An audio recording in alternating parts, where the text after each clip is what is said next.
Yeah. You already know what it is. 237, no place like home. Catch me on the stoop. And today, somebody told me VA was in the building. Just in case you ain't know what I'm saying? I heard VA was in the building. Yeah. You know, it was in that. Where you know, we got an affinity for that place. Yes, we do. But we're gonna let him introduce himself. Yeah, listen, coming up from Dumfries, Virginia, the mayor. Dumfries, VA. You know what I'm saying? And that's not a slang term. We talking about the actual mayor out here right now. He ain't saying that because he talking a lot. The honorable Derrick. What? There we go. Yeah, yeah. I went from getting kicked out of the town hall parking lot to parking in the mayor's parking spot. Talk about it. That was some stuff right there. Yo, just before we get to the mayor, just got to tell you. I love that. I love that. Yeah. Oh, that's a pregnant pause. You know what I'm saying? Yeah. Say it one more time in case they missed it, son. Say it one more time. I went from getting kicked out of the town hall selling barbecue to parking in the mayor's parking spot. There you go. And for all y'all don't know, we want to let y'all know this is family. Like, not, yo, that's my man. And this is my blood family. Holla. And you know what I'm saying? Again, we going to get to the mayor stuff because he also is the barbecue expert. Tell him about that, cuz. You know what I'm saying? My motto is just slow down, let us grill. Why you got to go do all that cooking, go do the grocery shopping, sweating over the grill, when you got somebody like me that can just, take you from burnt food to gourmet barbecue? Okay. Y'all better vote for him. You better vote for him. If you don't live in Dumfries, you better vote for him. Yeah, pull up in your yard and grill something. I started doing it. Wifey told me, I remember when we first got married, she said, I don't eat barbecue, that's burnt food. I said, what? That means she ain't have it right. Yeah, she ain't have it. Now she be on the grill. Like, yo, when you gonna like the grill? Yeah. Yeah, she be like, when you gonna like the grill? You want to go get some wood? You know what I'm saying? I season. I be your sous chef. And you got what you call it? You got your own rub out there. Got my own rub, Big D's barbecue rub. Come on, don't forget to lick the Big D. Pun is intended.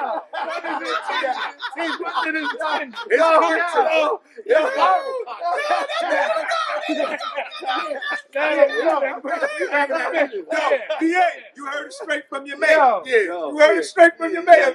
That's rub. Yeah. Oh shit! Yeah.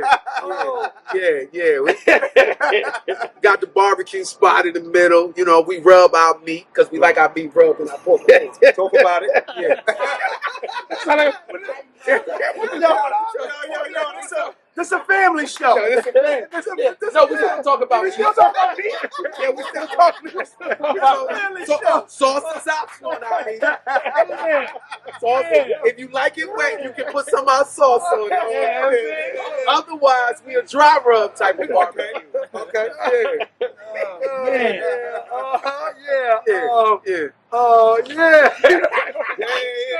how we do it.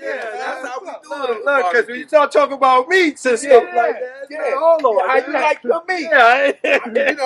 Some people, like, if you go somewhere and your meat is pre-sauced, then you better run. We let you taste the pure flavor. That's why we rub our meat. And we let you pull it in sauce. And sauce is optional.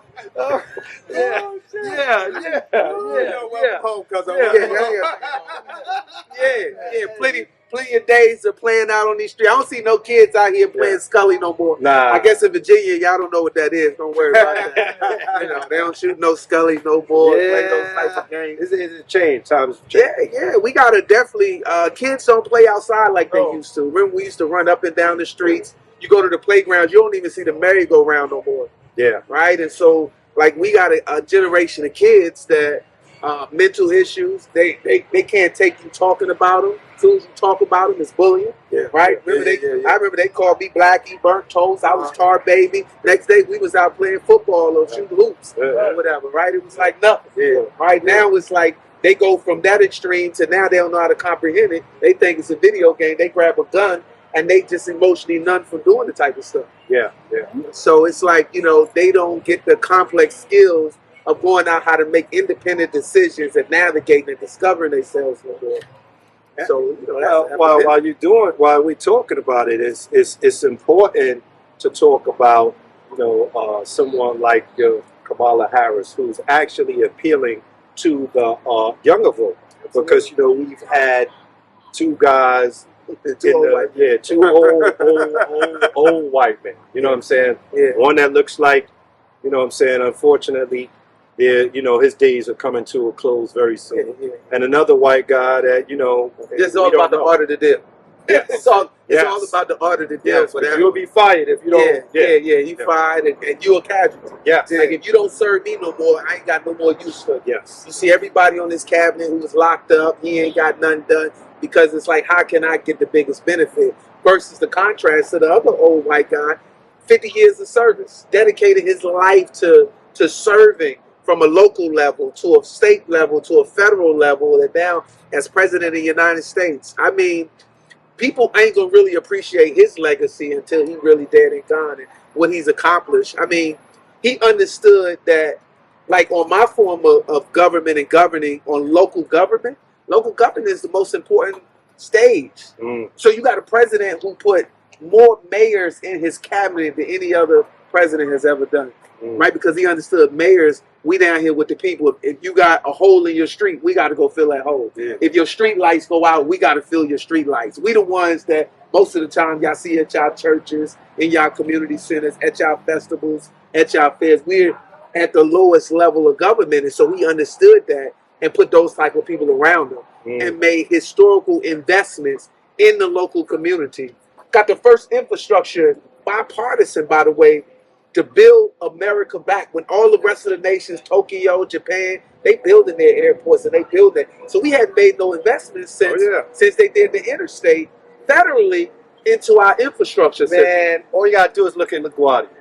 All you gotta do is look at LaGuardia and look at the change that has come full circle. And I think people, especially those people out there, that they don't understand that most of the time you do not see the benefits of what a president done till after their term. Their part. You know what I'm saying? So all of the praise that Trump got for what he did, that was from Obama. Yes. You know what I'm saying? Obama put those things in place, and it just so happened it took effect once Trump was in office.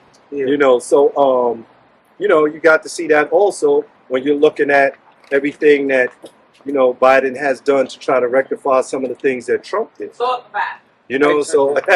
yeah. So you got, because they got a new casino going. But go ahead. That's right. We get to that. People really don't understand, politics, because even the good stuff and the bad stuff that we get, most of the time, the media is just looking for a soundbite. They're looking for a headline. Right, so they're not getting the full context or the scope of the story. So 60 to 70% of their information is out of context when they report, right? Because they're not in the community and they're not coming to the people to give them the stories. So maybe somebody tipped them off. They think it's a good story. They want to see how big the ratings are going to be, right? And so most time people are getting, right? You don't see what's there. You see what you've been programmed to see, right? And so media news cycle, the 24-hour news cycle is only going to program you to see what they want you to see, right? And remember, we used to say we the revolution ain't going to be televised, but now we got podcasts and social media, right? So now the revolution, we're able to get the right message out, right? So until we change the way people see things, the way people look at things will never change, right? And so it's got to give them a different lens or a different set of glasses to look at. So what they're showing you with government right now and the great divide and the anger and the rhetoric. I mean, Trump just said the other day that, once I become president, you ain't gonna have to vote no more. Christians. Yeah. Said Christians, you ain't gotta vote no more after this 4 years. I'm like, and then by the way, I'm not a Christian. Yeah, I'm not a Christian. What is this guy doing? Like you're talking to a group that you can't even relate to, and you're talking so fast, and they so sensationalized by who you are, by the celebrity, right? So what we got is a mass generation of people who celebrate your success and your celebrity. Celebrity means you're celebrated. So because you're celebrated, it don't matter if you say if it's true or not. Just because you say it, it becomes true today. But he told you a long time ago. He said, man, I could go kill somebody on Fifth Avenue. Right. I go kill somebody on Fifth Avenue and not get charged. He told you a long time ago. Because, you know, he understands his celebrity.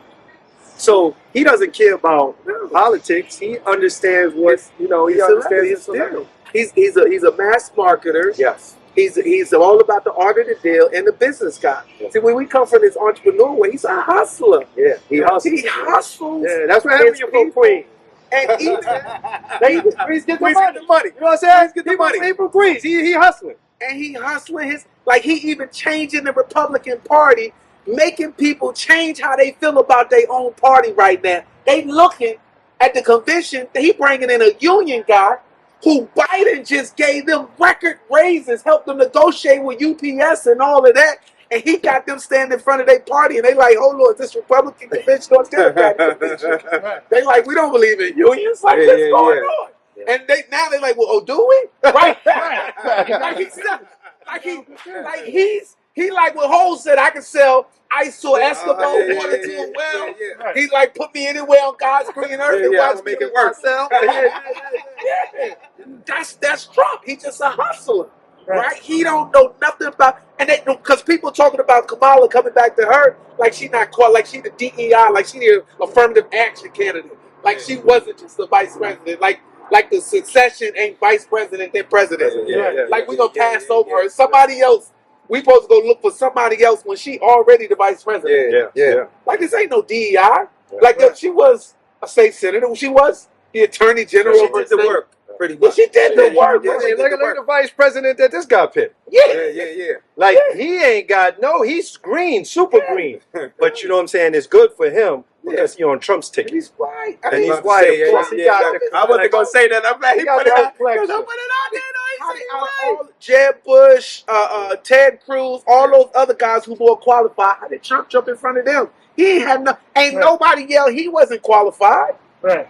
How many universities did he bankrupt? How many contractors did he stiff? How many businesses went bankrupt? And he said, "Oh, I just used the tax code about it.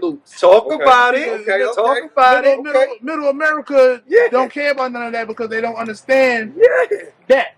Because they come from these small towns where it was just a blue collar situation where it was like a all plant deal. Yeah, they worked in a factory. You worked in a factory, so they just see, oh, my job is gone because U.S. outsourced the work. But that ain't really what happened because Trump was doing that too. Yeah, he was outsourcing his clothes to China and everything. I mean, this man built up the whole New York skyline, but it wasn't non-union. It was non-union workers. You know what I'm saying? But they don't look into the work. They look into him. He's picking on what they fear. Which is us. That's it. And that's what he understands how to do best. He knows how to do it. He's a marketing genius. What you were saying, because that's what he understands about the job the most. Right. You know what I mean? How to play on this, that, and the third on the peoples. Right. Marketing genius. The art of the deal. I mean, you think about it. He ain't told us what his vision for the future is. That he had a whole bunch of attorneys. They wrote up Project 2025 and Trump 47, all of those type of deals that he trying to hide. But his whole marketing scheme is, how can I make you fear who's coming? Yes. Let me talk about who I think she is. So I'm attacked. So somebody like that, how do you feel about what's their whole plan? He ain't got no plan. He's shooting from the hip. It's back to The Apprentice. How can I get free airtime? How can I now, right? Because he ain't. You ain't seen a movement like this since Obama when Kamala came out. Like, this is a whole movement right now. Yeah. Everybody is organizing.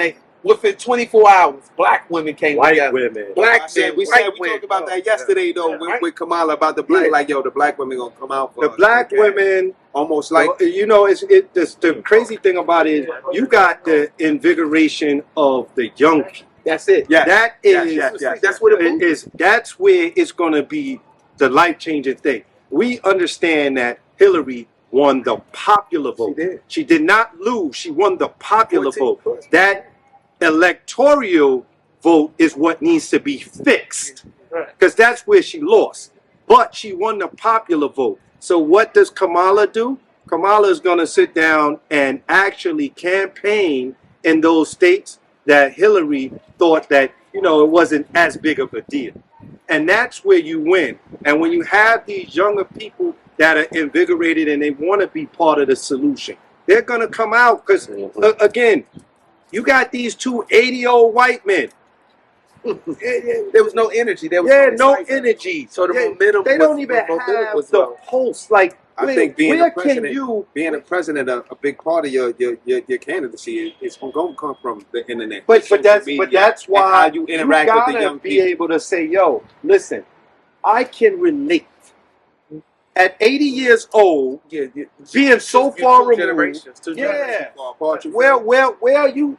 How can you relate? You saying you too disconnected? How can, especially the 18-year-olds, the 21-year-olds? How can you relate to them? Yo, but the wild thing is, so what's the right age to be your president now? Then I think there should be a limit. If you can't be a president until you're 35, I say 65. Cut them off. 65, cut it off. That should be a retirement. Well, like there should be some requirements. If you can't be a president till you're 35, and you're saying we shouldn't have, you should have an age limit of 65. You also should not be an ex-felon. And able to, there should be some requirements. That's a whole nother. You know what I'm saying? If we gonna sit down and put those requirements in, we don't stop just with the age. We want to. You can't even be a postman. Right. Yeah. Right. Which is why I believe when you look at our current president, Joseph Biden, what he did in putting the American people first, right? His legacy is going to be now. He served with the first black president as his vice president. And now he's going to be the bridge to help propel the first black female president. What's a black job? Huh? What's a black job? Being president. being president, being mayor. Those are black jobs. Shout out Sophia and Grace. They always show showing us love, baby. Look, They always show the us mayor love. said they all right. And the guests love them. The guests love them. The mayor said, Yeah, good soft tooth. There you go. The mayor That stamp butter. of approval. That flavor. Yeah. Your Honor said they all right. Key to the city. If I had my Keith Lee on, my Keith Lee would do it. And you know, again, with this presidency coming up, you know what I'm saying, we want to show y'all the importance of, you know, voice to vote, man. Go out there and vote. Go out there and register. Use your voice to vote. If you're not registered, go out there and register to vote. Do it. It's important. You know, again, we're not trying to sway you in any particular way. Don't complain if you ain't out there voting. How to vote. You know what I'm saying? You get out there and vote. Do your own research. You look up all the things that, you know, might pertain to you. You know, and hopefully you make the best decision and you don't complain when whatever comes out is going on. Yeah. You know, but. And I'm going to tell you when I really found out how important voting was. When I went from barbecue making to policy making. Right? I went from just barbecue making till I became the policy maker. And on the local level, when I really understood how powerful the vote is, because your laws create the culture in your community. Right? And so representation matters. And I don't care if you don't have the candidate that you see right now. You got to be the change that you want to see. So if you don't see the candidate running that you want, then you go either find the candidate you want to run or you become the candidate. That's right. You finance the candidate that you want to be in there, or you go out and fundraise for the candidate you want. Yeah. So don't just sit there and say, well, my vote doesn't matter, because your voice matters. We know, everybody knows, because when you go vote, they record your name. And so we don't know who you voted for, but we know if you voted or not. So when you call us for a meeting, when you call us for office, we say, well, they ain't voting, so it ain't urgent to me. Their vote ain't important to them. So why is your conversation or your meeting? See, your vote gives you power to demand meetings with your elected officials. Right? It gives you power to organize and then invite them to your block parties and your block. That's why I said if you ain't vote, don't complain about this, that, and the third.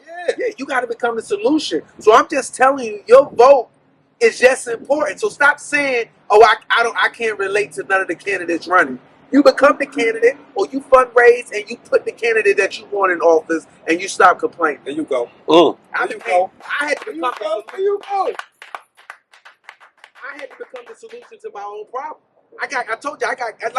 When I said I got kicked off out of the town hall parking lot, now parked in the mayor's parking spot, I became the solution to my problem, right? And had to go write a law that allowed for me to do what I'm doing, right? There's some nuances to it, but at the same time, I realized, the community didn't have a voice to represent them. They didn't have somebody that looked like me, that came from what they came from, that understood, that thought from their perspective. So there's a bunch of cultural biases from 80-year-old white guys. There's a bunch of cultural bias from anybody who didn't grow up in our neighborhoods and our community. So they're not going to create policies that benefit us because they don't come from nowhere where we come from. So when we get in there, I was like, now there's other ways people can serve. There's lower level commissions and boards that they can be appointed to. And I would go back, I'll be like, I need you on the Parks Board. I need you on the Planning Board. I need you on the Architectural Review Board. They'd be like, all right, Mr. Wood, I'm going to send you the resume. 2 months later, what happened to your resume? Send it to me. Right? And then I understood Harriet Tubman. She was like, I freed over 1,000 slaves and could have freed 1,000 more, except they didn't know they were slaves. Right. I'm telling you now that I got a seat at the table because of your vote, you also got a seat at the table, and I'm trying to show you how to contribute to the conversation. Now, God damn it. Because listen, now, for all of those that don't know, you know what I'm saying, not only is he the mayor of his town in Dumfries, he also served for this great nation. So, we're not getting it from a person who has had it from one perspective. Played on both sides of the fence, baby. He was out there serving this country, and for quite some time. So, not only him, his family, his wife, so they put the work in for this country to sit down and actually say, look, things need to change. Things need to change, and it's only going to start with you. And I didn't grow up playing in politics. Like, no doubt. All I wanted to do was barbecue. I got sold with the incense. No doubt. That's what hustling, man. Hustling yourself, though. Yeah. Now, I'm be honest, I knew when I got kicked, I knew nothing about. That was kind of what I would like to call my burning bush experience. Getting kicked off the side of the road. It was a burning bush because I avoided politics, because it was just so much rhetoric on both sides, right? And that's what we see, the partisan politics play into a lot of people's thinking. It's programming people, they don't even know they're being programmed to think one way or another. So I didn't watch it on TV, I didn't participate in it. And so then to be pulled in and have to go to my first ever, until I went to one council meeting and got up and spoke. And they was like, you need to run. I was like, run for what? Yeah. I was like, run for what? Like, you need to run. But you always had it in you. But you know what, though? A good speaker. But you always knew how to adapt to the people wherever you are. It was already in you, baby. But you know the craziest thing about it is coming from the family we come from, and everybody says what. Sometimes you got to go to the how. You know what I'm saying? Because again, coming from the family that we came from, we came from a very large male-dominated family. Fact. That's first. And a lot of the males in my family, they didn't hold your regular 9 to 5. So we learned on the other side of the fence. You know what I'm saying? That's not always on the other side of the law. We just learned on the other side of the fence. So when it came to a lot of the politics, we heard it. They wasn't doing that for us out here. So seeing him and hearing him, I mean, shit, he got me sitting down like, man, I want to check some of this stuff out. Because, it's hard to, from where we come from, believe in what these people are telling, especially the people that don't look like me. They don't look like me. They ain't never been on the block like me. They ain't never walked in these shoes. But they want to sit down and tell me what it is I can and can't do. Those are killers. Those are killers. Yeah. This election coming up this year, 2024, is the most important election in our lifetime. Why is that? Because the democracy is up. I mean, we're looking at they systematically figuring out how they can create executive orders to have a dictatorship. Yes. To take us from where it's the voice of the people to where now I can make some executive orders and I don't need Congress and I already own the Supreme Court. Well, that's what he told you when he was like, Christians, I need your vote because in 4 years you won't need the vote. Yeah. If you listen to what he's saying, he's already telling you you won't have to vote in 4 years. He said, I don't want to be a dictator until day one. What do you mean until day one? I don't want to be a dictator until day one. You just said you want to be a dictator. Yeah, but they ain't catching it. Right, but they ain't catching it. Because they in love with a celebrity. Right. Christians, you ain't got to do this. Oh, I'm not a Christian. Right? You're in the same breath. You're telling the truth. Like you're trying to tell a lie. Oh, so you're telling truth to sound like lie, telling lies. That's two-faced. You're talking out of both sides. And so this election is one of the most, and I love the energy. It's like sports. Sports is all about momentum. Mm-hmm. And we got less than 100 days to this election. And the momentum got to come up. Black men are getting on the call. They're organizing. They had white women and men on golf carts in Trump land in Florida, riding on golf carts saying, hair to president. And so it's a movement. If it's a cause that you're passionate about, organize your phone call, organize your Zoom, bring people together, right? If it's something that makes you angry, guess what? You're the solution to that problem because you know why it's making you angry and you probably have a solution, right? And so once you start organizing, now your collective group becomes a voice for the movement. Right now, it's a movement, and we want everybody to get on this movement. And I ain't gonna be frank. Listen. I'm on the Harris movement, right? I'm on the. Let's get this black woman who's overly qualified, more qualified than the other candidate for president right now. So, Mr. Mayor, with that said, let me ask you a question. Can you I'm not asking you a question, but can you talk to the naysayers of us? That have doubt with Vice President Harris, because there's been this talk how she's not for the black community, and it's only because of what they see. Because those people that do a lot of talking, they're not researching anything. They're just hearing their homeboys on the corner. They're hearing and they're going by what other, because I was on a call too. Yeah. Right? So it's really important for us to research our own. There you go. And for our own information. So the doubters, right? Don King said this years ago when he out on the radio, he was talking about Mike Tyson. If you convince a man against his will, he's of the same will still. Right? Meaning nothing is yours until you discover it for yourself. Mm-hmm. Like we can't tell you nothing that you don't want to see. Right? So whatever you look for, you're going to find. Right? If you look for the bad in somebody, you're going to find the bad every time. If you're looking for somebody to be doing wrong, you're going to see the wrong because your reticular activator part of your brain, the part of your brain that's looking for, is going to find it. If you want to look for this vice president to be a successful president, then you're going to find it. Right? And so whatever it is you want to see, you're going to see it. Right? And so it's whatever you look for, because you got to discover it for yourself.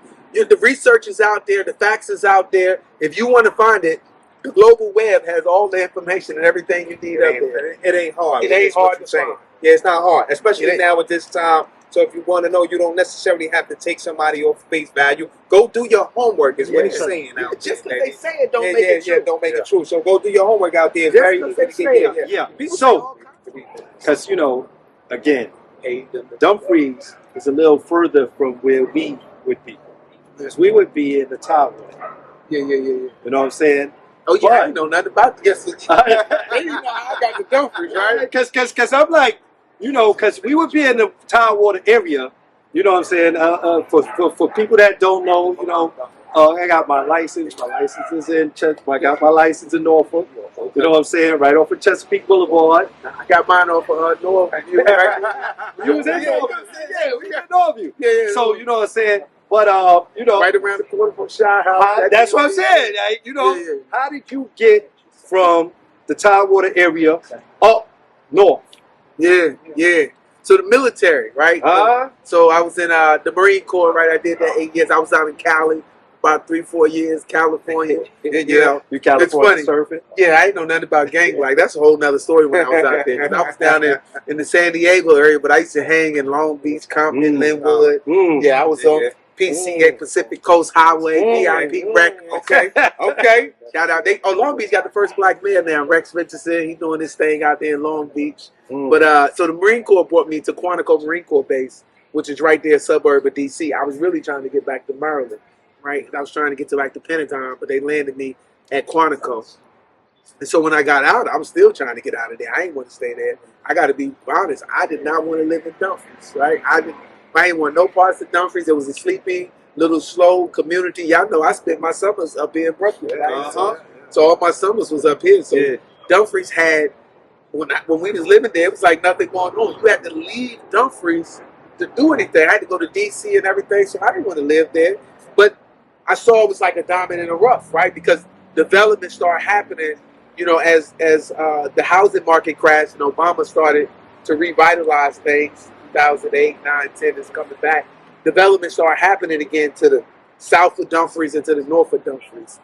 And so, you know, once I got in and I ran, it was like, yo, Dumfries is a diamond in the rough. There's like unlimited potential. And so I created this vision statement that I told everybody. I'm going to make Dumfries a destination place that people from all over DC and Maryland, they don't drive through, but they going to drive to. And it was Destination Dumfries. And that's all. I ain't know nothing about no 3 points, public safety. I'm going to get the crime down. No, I had a singular. I was one man, $100 and a one-track mind. I'm going to make Dumfries a destination place. People from DC, Maryland, Virginia, they ain't going to drive through. They going to drive to. Tell them what the city got coming right now. Baby. And right now, I mean, you know, in the 6 years I've been mayor, we've secured almost $1 billion in new development. Say that again. Almost $1 billion in development. We got a Wawa gas station coming, right? We got a little Rosie's gaming facility that came. And now we got a big resort that'll be opening next month, probably September. That's $500 million that's closing down a construction landfill. Nowhere in the world are you getting a $500 million project on an old landfill site. Okay. 500+ million, almost $500 million on a landfill that's going to shut down, and we're going to cut the ribbon on this. It came to that community in 1985. They never wanted a landfill. And we'll be cutting the ribbon on a hotel over 100 rooms. Competing with the MGM across the river in National Harbor. Let's go. Almost 1,800 slot-like machines. They call historical horse racing machines.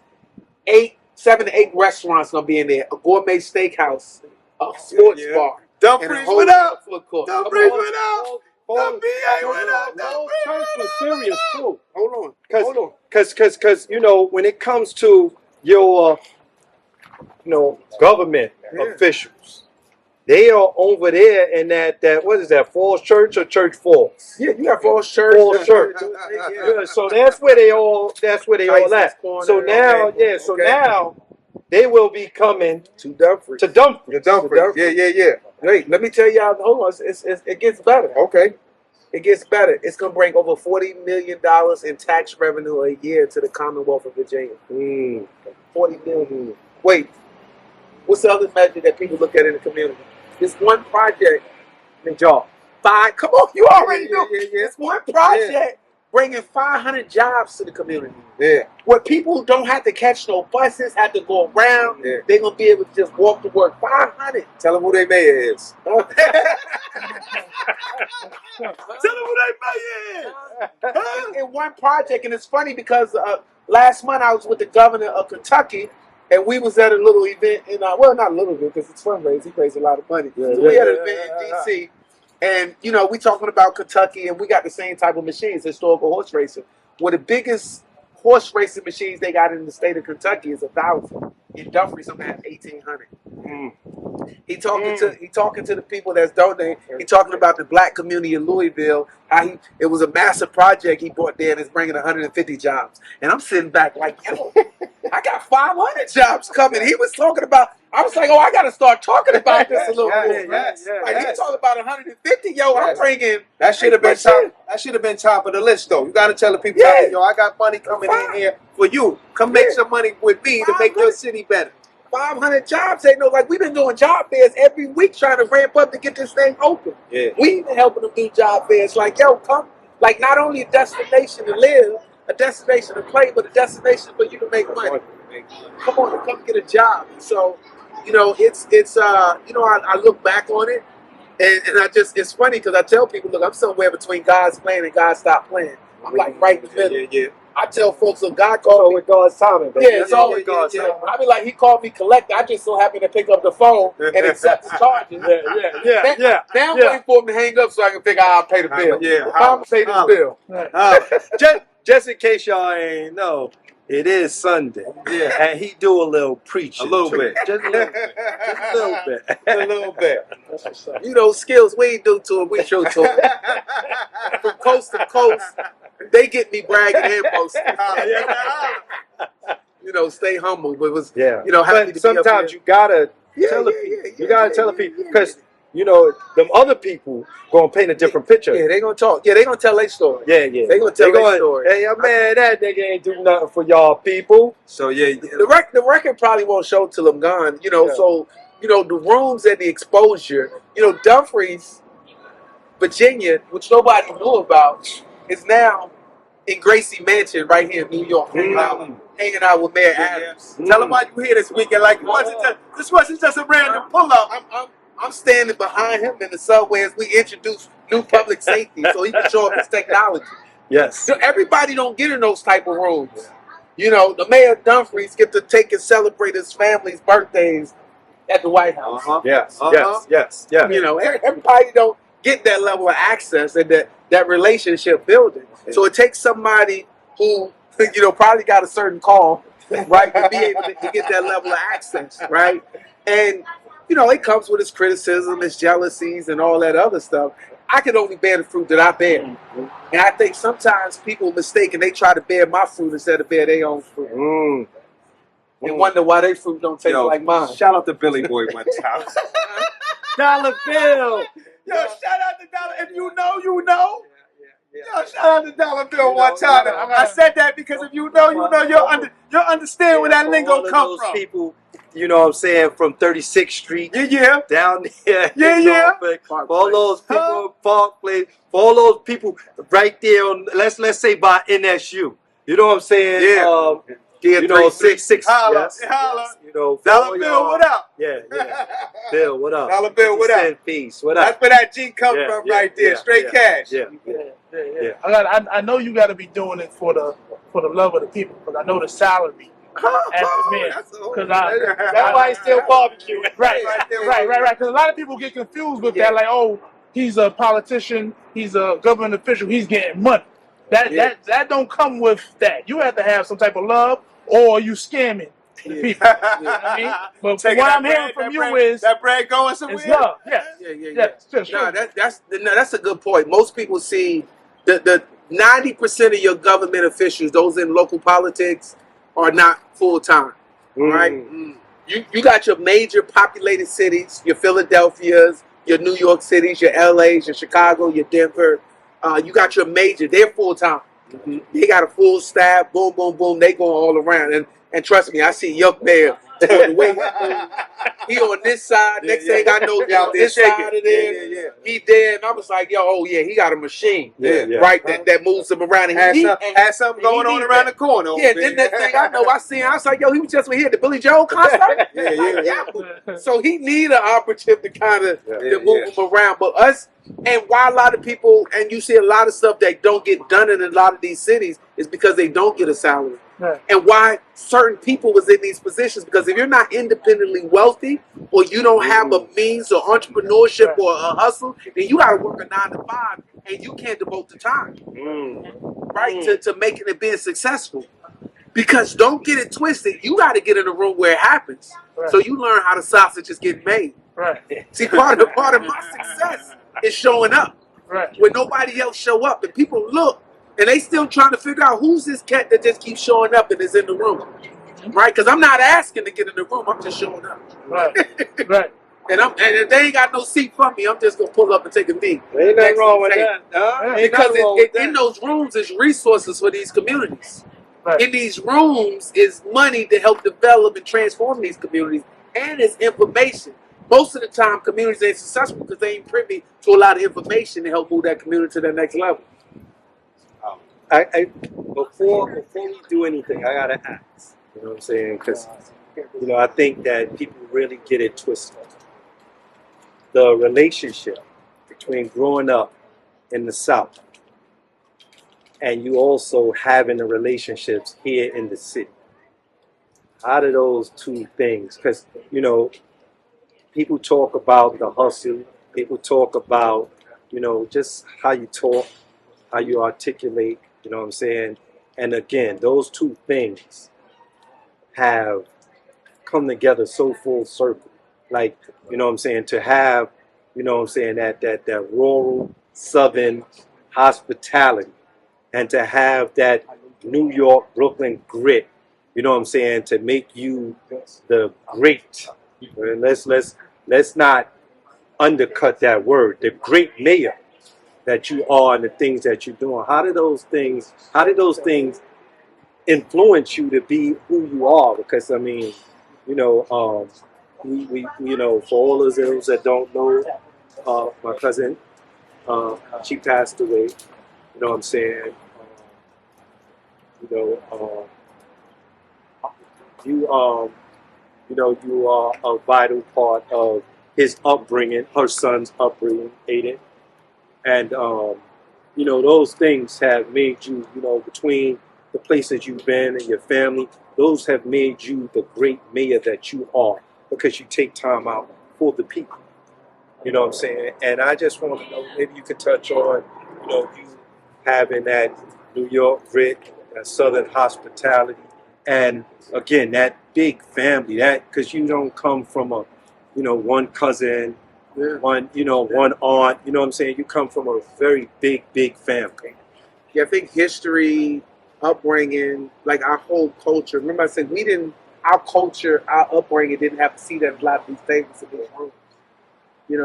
Prior to me, it was only one black mayor, and he was 2002, right? And he was unsuccessful in his 4 years because he didn't have the support of the council, right? And so me getting in there, I understood the family dynamic and trying to change the culture and bring in a dynamic of a council that'll play into it. I know that, I remember we loaded up in caravans going down south to Miami on the first trip and all of that exposure. Some people never been outside of their communities, right? And so all they know is that block. And one of the things I notice is people resist change, right? When change is the only constant we got in life, right? The more you fight to stay the same, the more things continue to change. And so all I did was bring, like the summer, when I first got elected in 2012, first thing I said is I wanted a free summer concert. Now, where did I get that from, right? The summer's coming up here, it was free concerts in the park. No right? doubt. Absolutely. It wasn't an original idea. It was yo, this is what I'm used to. But it was something you could adapt to for your city. That'll bring the families and the peoples out. Yeah, no doubt. Let's do something in the park. I just took different elements of what I know that kept everybody out and created a sense of community, right? How can we unify and bring the community together, right? And how can we, because right now... Who don't like free? Yeah. Who don't like free? Who don't like free, baby? And they end up getting shut down in 2016 by Derrick, right? Because he was like, yo, you spending, that was a fight, right? And at the time, I was only asking $25,000 for a summer concert series. Now they spending, my council spending ridiculous. We just did probably 100,000. I don't know. They did 30 on a Juneteenth celebration. So shoot fireworks and all. We had a Juneteenth that was crazy. But this is what happens when you're making the city bigger. When you're bringing the energy back to the city. When you're getting the families involved. You know what I mean? You might have to spend a couple of dollars, baby. Yeah. It's on autopilot now. I got a lot of council focus on it. I got people mad at me that I got citizens mad at me that they see me hanging at the White House or going all these other places. I don't understand it, right? They like, oh, you care about more being in the White House than being in the community.